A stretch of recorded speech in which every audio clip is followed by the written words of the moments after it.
तलावांचे शहर म्हणून ओळखले जाणाऱ्या ठाणे महानगरपालिकेच्या हद्दीतील दिवा शहर हा अपवाद ठरला आहे।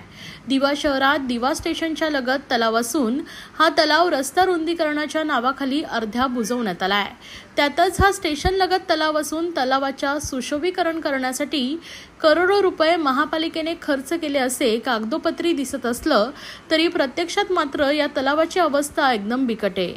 या तलावाचे सुशोभीकरण झाले नसून यातील साधा कचराही महापालिकेकडून काढला जात नसल्याचं शिवसेना उद्धव बाळासाहेब ठाकरे पक्षाचे दिवा शहर संघटक रोहिदास मुंडे यांनी म्हटलंय।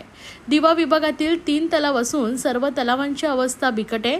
दिवा स्टेशन लगत तलाव, दातिवली तलाव, आगासनगाव तलाव या तलावांसाठी ठाणे महानगरपालिकेकडून गेल्या 5 वर्षात करोडो रुपयांची निधी आली, परंतु अधिकारी आणि ठेकेदार यांचं साटलोट असल्यामुळे येथील तलावांच्या सुशोभीकरण न होता फक्त खोटी बिलं काढून महापालिकेला लुटण्याचंच काम करण्यात आलं आहे।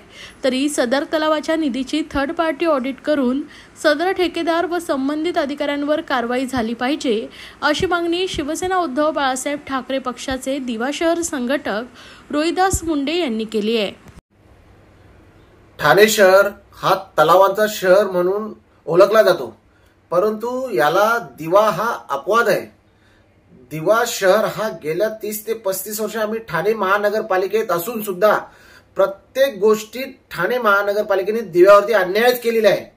आपण पाहाल तर दिव्यात 3 तलाव आहेत।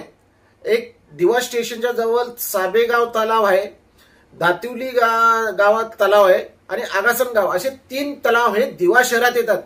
या तलावांना गेल्या 5 वर्षात ठाणे महानगरपालिकेकडून कोट्यवधी रुपयाचा निधी आला, परंतु हा निधी आला, या निधीत मोठ्या प्रमाणात भ्रष्टाचार झालेला आहे। या ठाणे महानगरपालिकेचे अधिकारी आणि ठेकेदार यांच्या संगनमताने येथे मोठ्या प्रमाणात भ्रष्टाचार झालेला आहे। आज तलावांची अवस्था बघाल तर ते मृत अवस्थेत आहेत। आज त्या तलावातला कचरा सुद्धा काढला जात नाहीये, गाळ काढला जात नाहीये, परंतु मोठ्या निध्या मात्र या तलावांच्या नावाने येतात आणि त्यांची खोटी बिले काढली जातात। तरी आमची शिवसेना उद्धव बाळासाहेब ठाकरे पक्षाकडून मागणी आहे की या जो निधी आलेला होता याचा थर्ड पार्टी ऑडिट होऊन याची सखोल चौकशी व्हावी आणि या जे अधिकारी आणि ठेकेदार दोषी आहेत त्यांच्यावरती कारवाई झाली पाहिजे, अशी आम्ही मागणी करतो।